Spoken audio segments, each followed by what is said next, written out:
500 kilo இலை 100 litre தண்ணி 8 மணி நேரம் எரிஞ்சாதான் அந்த எரிச்சு எடுத்தாதான் அந்த ட்ராப்பாக வந்து இறங்கும். 3 லிட்டர் ஆயில் கிடைக்கும். 8 மணி நேரம் எரிக்கிறதுக்கு விறகு இல்லை, நாங்கள் ஆயில் காய்ச்சின வேஸ்ட் இலையே காய வச்சு அதை தான் எரிக்கிறோம். விறகெல்லாம் போட்டு கட்டுப்படி ஆகாது. இப்போ இந்த காய்ச்சல் 500 கிலோ இலையும் வந்து அப்படியே உள்ள தண்ணியில் கிடக்கும். அதை காய வச்சு அதே பஸ்ட் அடுத்து எரிக்க ஆரம்பிச்சிடுறீங்களா? இல்லை, இந்த இலை வேஸ்ட்டு, ஆயில் எடுத்த வேஸ்ட்டை தள்ளிடுவோம்.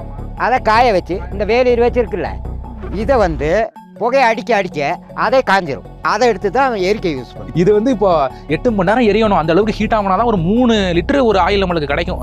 அந்த எண்ணெய் 3 லிட்டர் தான். 3 லிட்டர். மழை காலத்துல 2 லிட்டர், 1/2 லிட்டர் அடியாது. சரி, நீராவி மாதிரி இருந்தா அதே ஒரு தண்ணி மாதிரி தானே இருக்கும். ஆனா நாங்க யூஸ் பண்றது அப்படியே கொலன்னு இருக்கு.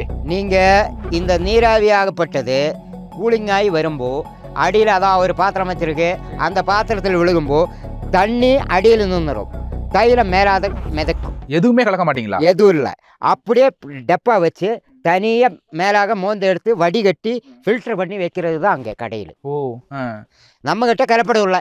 நம்மகிட்ட இருந்து வெளியேறியாச்சுன்னா 1 லிட்டர் 5 லிட்டர் ஆயிரும். 1 லிட்டர் 5 லிட்டர் ஆயிரும். ஆனா நீங்க கொடுக்கறது ஒரிஜினல். ஆமா, அதுக்கு நீங்க நம்ம இடத்துல ஸ்பாட்ல தயாரிக்கிற பொருள் வந்து ஒரிஜினல் பொருள். சரி, இந்த இலையெல்லாம் எங்க போய் காட்டுல போய் கொண்டு வருவீங்களா? யார் போவீங்க? நம்ம மொத்தத்துல கான்ட்ராக்ட் பேசிடுறது.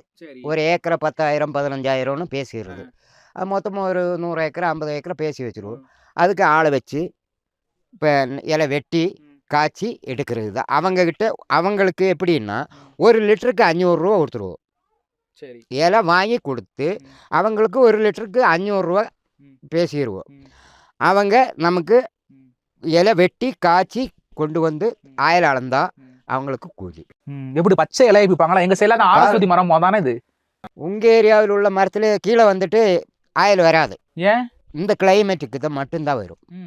ஆனால் அவங்க அங்கே வந்து கீழே வந்து நாட்டில் வந்து வாசம் இருக்கும், ஆனால் ஆயில் வராது. எங்க சைடு நாங்கள் அந்த ஆரஸ்வதி மரம்னு சொல்றோம்ல, அதை வந்து அங்கேயே நாங்கள் எரிச்சோம்னா இது மாதிரி நாங்கள் எடுக்க முடியாதா? எடுக்க முடியாது, ஆயில் வராது. ஏன் இங்கே கொடைக்கானல்ல மட்டும் இந்த குளிருக்கு மட்டும் தான் வேறு புகையா தான் போகும். ஏன், என்ன காரணம்? இங்க மட்டும் வருது. கீழே வந்து காய்ச்சி இருக்கணும்ல, அங்கே வந்து காய்ச்சி எடுத்துருக்கோம்ல. ஆனா இலை ஒண்ணுதான், இலை ஒண்ணுதான் அந்த ஆரஸ்வதி இலை. ஆனா இந்த கிளைமேட்டுக்கு தான் இந்த இலையில ஆயில் நிற்கும். கூலிங்கான ஏரியாவில் ஊட்டி கொடைக்கானல் மட்டும்தான் இந்த இலை. இதே நாங்கள் பெங்களூர்லும் போய் காய்ச்சி இருக்கிறோம். பெங்களூரில் ஃபுல்லாக இருக்குது. அங்கே இந்த கிளைமேட்டு இருக்கிற நேரத்தில் காய்ச்சி இருக்கிறோம். ஆனால் 2 லிட்டர் தான் வரும். சரி, பச்சை இலையை விற்பீங்களா இல்லை காஞ்ச சருகு அது மாதிரியா? பச்சை இலை. பச்சை இலையை அப்படி பச்சை வரணும். அதாவது பச்சை இலை வந்து நம்மள இப்போ அந்த மரத்தில் ஏறி, அதான் தெரியுதுல்ல, அந்த மரத்தில் ஏறி வெட்டி அது பொடி பொடியாக அரைக்கணும். குச்சியெல்லாம் தனியாக போயிடும். இந்த வெளியே கிடக்குது, அது தனியாக போயிடும். அது வந்து பச்சை இலை.